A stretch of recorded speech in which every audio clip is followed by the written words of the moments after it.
Hi, my name is Bill Polonsky. I'm a diabetes psychologist. I'm on the faculty at the University of California at San Diego, and I'm president of the Behavioral Diabetes Institute. And over the past 30 plus years that I've been working in diabetes, I've had a chance to meet so many people struggling with different aspects of living with diabetes every day. And one of them has been the shame and blame that are just so common. So what we want to do is take a look at this problem that happens all the time and how we can address it. So first of all, let's look at some comments that we hear all the time from folks. For example, one person said this, well, you know, my doctor has told me that I just need to eat less and exercise more. Yeah, sounds so easy when he says it. And I start out every day doing okay, but then I overeat late at night when I'm alone, every night. And then I eat a lot. I'm so embarrassed and so ashamed. Let's look at someone else who said this, you know, I just learned that I now have early kidney disease. I guess I wasn't trying hard enough. And diabetes was so easy to put on the back burner. So now I'm kicking myself. And it's probably too late. I just want to crawl in a big hole and never come back out. And here's someone else who said this. You know, there's plenty of type 2 diabetes all over my family. And now, as a few months ago, it's my turn. I'm 44 and I just feel like a failure. I feel like it's all my fault. I'm taking insulin now and I'm 50 pounds overweight. Even if I lose it, I'm told that I'll always need insulin. People think so badly of type 2ers like me. Sometimes I just want to hide it. Other times I want to say, it isn't all my fault, but is it? So the reason I brought these 3 common stories of folks I wanted you to hear about is because these are so very common. And they bring us to the theme that we want to talk about today, which is all the shaming and blaming that goes on with diabetes, especially type 2 diabetes. People do it to themselves. People do this shaming and blaming to others. And we see all the different forms of it that happen. We know that people with type 2 diabetes often blame themselves for developing diabetes, for being too heavy, for being unable to lose weight, for having terribly high blood sugars or seemingly terribly high blood sugars, for having to start insulin. Maybe they've developed long-term complications, blaming themselves for not trying hard enough or not having enough willpower. But this goes on and on and on. All this shaming and blaming that people do to themselves and that often loved ones, partners, family members, coworkers do to the individual.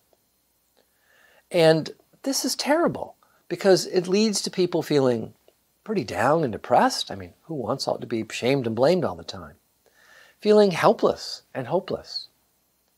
And of course, another result is oftentimes you just become very private and secretive and you want to hide your diabetes from others, especially if the only comments you're getting is not help, but just, again, blame and guilt-inducing statements. And finally, there's a tendency for many folks, if they're feeling ashamed and embarrassed and blamed and beaten down about their diabetes, just to say, I'm going to skip my diabetes. I'm going to neglect my own diabetes care. I just don't even want to think about it because I'm tired of feeling so bad about this. So we've learned a lot about why this happens and why this is so very common. We know that sometimes it's because of, well-meaning healthcare providers who, even though they're trying to help, will say things like, this, Mr. Smith, if you don't start taking better care of yourself, you're going to end up on insulin. Or, Mrs. Jones, if you want to avoid diabetes, you just need to start eating better and exercising more. And again, well-intentioned, designed to be helpful advice, but there is this sense that you're messing up, you're screwing up, and you need to take better care of yourself, that somehow it really is all up to you and all your fault. And that's where things become a little unclear and, again, leads to people just feeling terrible and unnecessary. So sometimes it's well-meaning healthcare providers, sometimes it's just family and friends. And as many of you know, we have a special term for family and friends and coworkers who have decided that they want to help you manage your diabetes, whether you like it or not, when they become kind of nags about the fact that you should be taking better care of yourself. And we call those people the diabetes police. And again, we understand that almost all the time, when family members and friends and coworkers are acting like diabetes police, they're well-intentioned.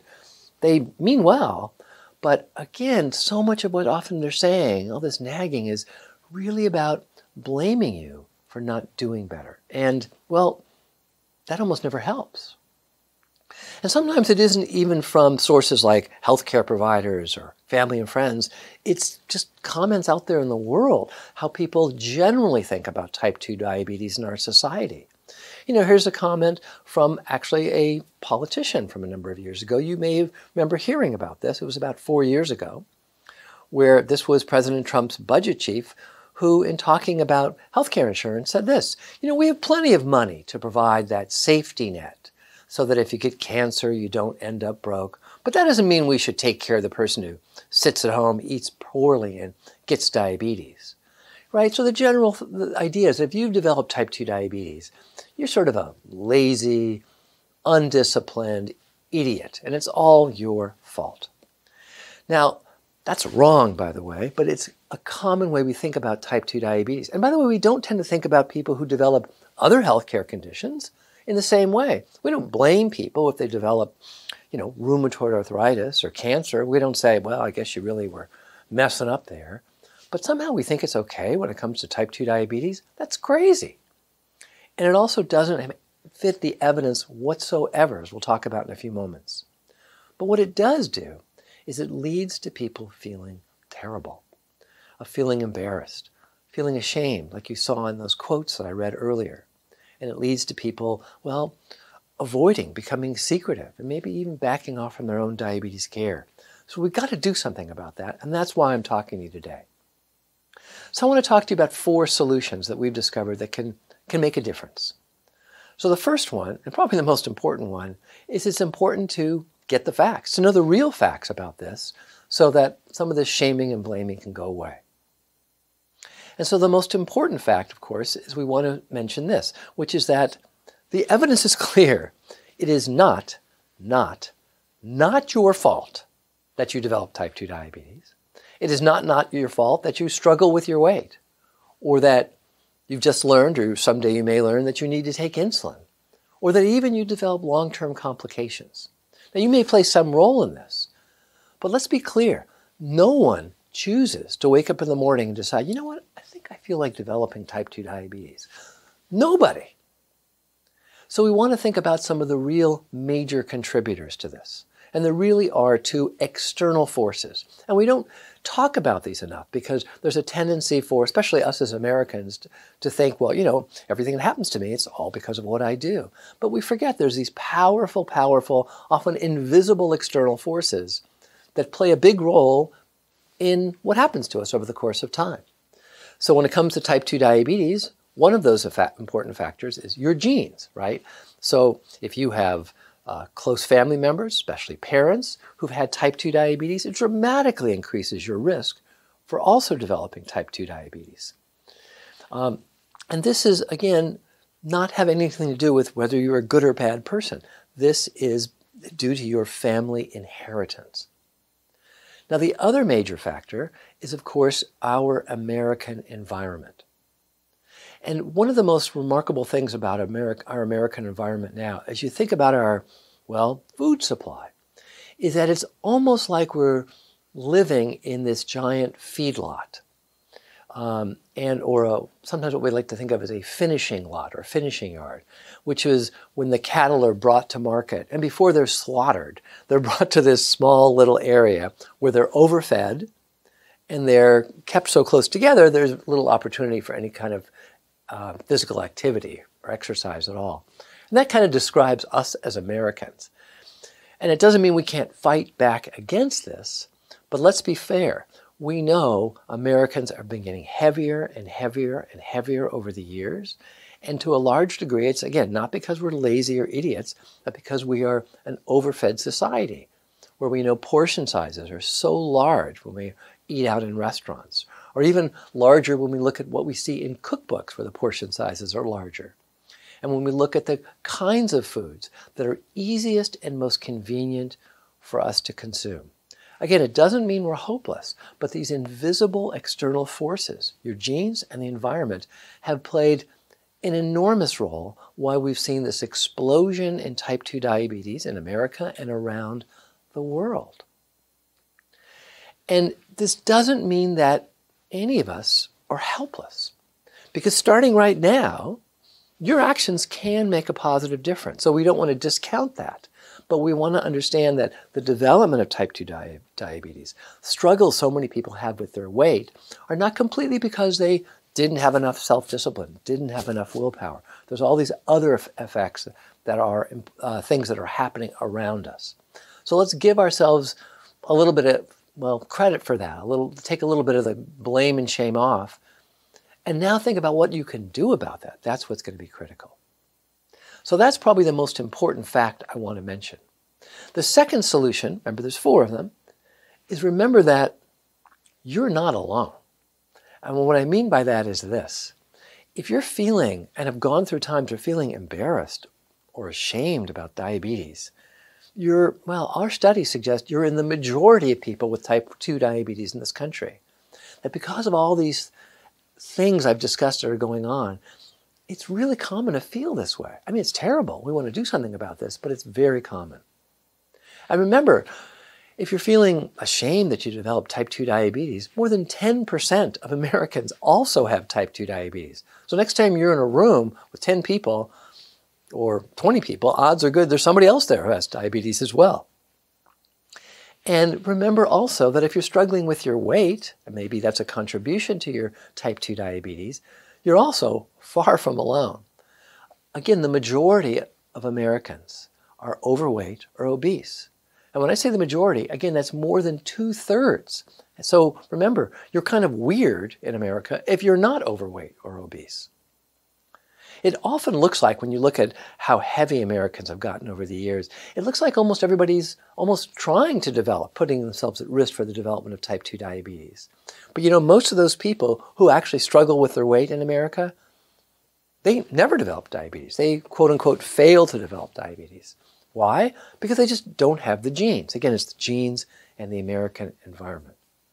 So feeling embarrassed, struggling with your weight, having developed diabetes, you're not alone. And remember also, if you're struggling every day with trying to get your blood sugars into a safe range to make those target goals, you're also not alone about that. Here's the most recent evidence from a national database where we see that 28% of people with diabetes in this country, and this is primarily type 2 diabetes. I'm sorry for the complications on this slide. There's a lot here, but I want you to pay attention just to that small purple bar on the far right. Because basically what that shows us is that 28% of people with diabetes in this country are reaching ADA treatment targets, are in a safe place with their diabetes. That means they have their blood sugars, their A1C under 7.0%, they're reaching blood pressure goals, and they're reaching cholesterol goals, especially LDL cholesterol goals, or lousy cholesterol. So only 28% of folks are there. So if you're not, remember again, you're in the majority. 72% of people are not really in a safe place with all of their diabetes numbers. So this is so common, and that's what we want to emphasize. The third thing I want to mention is this. If you really want to start freeing yourself from all this shaming and blaming, there's 2 other things to consider. One is we need to start thinking differently, and thinking differently in one particular way. So what's the most common thing? Well, the most common thing is this. You want to consider, stop asking yourself, why did this happen to me? What did I do wrong? Why is the universe punishing me for giving me this terrible disease? Instead, consider this. When those thoughts come to you, think about how you might speak to yourself differently. You could start by asking yourself a very different question, which is, what now? And this is really the difference between what we call emotion-focused coping when a problem arises versus problem-focused coping. That it's very easy for all of us to fall into this, again, shaming and blaming. Why did this happen to me? What did I do wrong? It's all my fault. to put that aside, at least for a few moments, and start thinking about, okay, well, that's maybe the past, true or not. What about now? What now? What action can I take now to make a difference? This is a great way to regain some control over yourself, over life, and move forward so that you can live a longer and healthier life with type 2 diabetes. We also want to consider how this works, not just when we think about diabetes, but more broadly. Maybe you're struggling with your weight. So consider this example. Here's someone who makes the point of weighing themselves every day. And when that number on your bathroom scale disappoints you tomorrow morning, instead of saying, ugh, what did I do wrong? Think about asking yourself this. Okay, that number's not great. What am I going to do now about this? What am I going to do differently today? And it's something this simple, but just beginning to challenge how you typically think about things and introducing new ways that can make a big difference so that you can feel more in control. And finally, the last solution I want to mention to you is this. It's important to consider how we address, not how we just think about diabetes ourselves and deal with this embarrassment and shame, but how do we address the blamers and shamers in our life? So let me give you an example. And this comes from a blog written several years ago online from Elizabeth Snooper at diabetesvoice.org. I've abbreviated this because it was too much to put on one slide, but it gives you a sense of what she had to say. Let's read this together. She said this, the eye doctor did not address me by name or say hello when I walked into his office. Instead, looking at the photos of my retina, he yelled and ranted. You have proliferative retinopathy. Your eyes will blow any day. What have you done to yourself? If you don't do what I say, you'll soon be blind. I was terrified, but I stood up anyway and told him to leave and get a manager. He left, and I never saw or heard from him again. I'm confident that I'm not the first person this doctor mistreated, but I do believe I was the first person who spoke up. Now, this eye doctor probably meant well. He was trying to figure out some way he could be of help. But really, all this effort to just scare the bejesus out of this gal and then to really blame her for what had occurred is, again, the evidence is lacking that makes any sense at all, nor is it likely to be of any help at all. So the message about that is to consider this. I know you want the best for me. Think about this next time this ever happens with a healthcare provider, and think about feeling assertive enough to say, I know you want the best for me, but trying to scare me or blame me actually isn't helpful to me. We could talk about perhaps how you could help me, what we could do that could make a difference for me, but the blaming and shaming usually just makes me want to hide. And then there's what to do about, of course, the diabetes police. What about when people are blaming you for your diabetes, looking at you funny? Well, of course, I've spoken a lot about this, and there's a lot written about this subject, but the most important thing we want to remember that your diabetes policemen in your life mean well. They're trying to be helpful, even though they're driving you crazy. So the ideal thing is you want to find a dispassionate moment, not when everybody's really angry, and again, use the same approach. I understand you're trying to help, but what you're doing is actually not that helpful. And to give them new ideas about what they do that actually would help you and could be supportive of you without necessarily being blaming. And if you need help with this, you may be familiar that we at the Behavioral Diabetes Institute have a little booklet you can download. It's completely free, and it's the Diabetes Etiquette Card. And this etiquette card is for people who don't have diabetes. So next time one of your diabetes policemen says something annoying to you, that is, again, blaming you or shaming you, you can just very politely say, oh, I guess you don't know the rules about how to behave. And you hand them a little diabetes etiquette card. There's actually 10 diabetes etiquette points. And it's designed to be at least somewhat humorous as a way to begin to open a conversation with them, to ask them to begin to think differently about type 2 diabetes and about how they could work together with you that could make a positive difference instead of trying to make things, well, seemingly worse. Again, you can download these for free, although online, if you download them, they'll just be on a one-sheet paper, but you can find them at our website, behavioraldiabetes.org. So here are the 4 solutions. You want to get the facts, and the most important fact, of course, is diabetes is not your fault. Honest to goodness, the evidence is very clear. There's all these important external factors, and that you're not alone if you're feeling uncomfortable and feeling embarrassed and ashamed about diabetes, that it's super common.